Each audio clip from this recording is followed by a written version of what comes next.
Hi, my name's Joe Wright and I am the director of Darkest Hour. In this scene, Winston Churchill, played by Gary Oldman, is about to deliver a speech to the British public, his first radio broadcast, in which he's going to lie to them. And he's been advised against making this speech and advised against lying and saying that the British Army is on the offensive rather than on the retreat as we actually were. He's trying to portray a positive view of the war, but unfortunately that's not really the case. I use this red lighting here, probably more theatrical than realistic, but I kind of like the idea of the intensity of it for this particular moment in the film. It's 40 minutes into the film, and it's at this point that the tone of the film begins to shift from the light-hearted kind of comedic tone to something a bit more serious. The stakes are beginning to rise. The camera moves through the wall here, and this is a kind of idea that I thought about a lot, and I wondered whether it was too theatrical.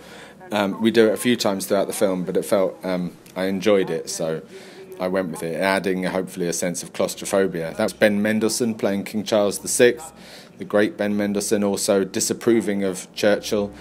I have invincible confidence.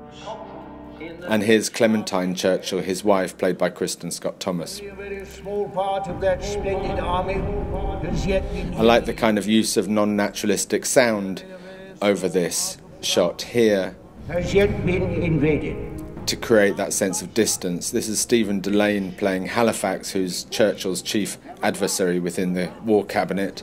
The light there is bouncing off the glass tabletop to create those shadows on the wall.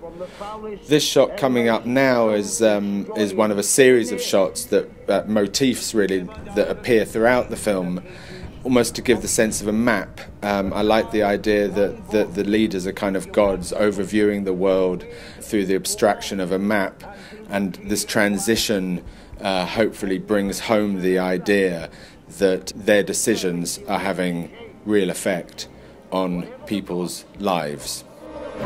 Any agony may be, conquer we must, as conquer we shall. And now, just as the radio address ends, we see the first flicker of doubt in Churchill's eyes, concern that perhaps the course taken was not the correct one, maybe even a sense of shame.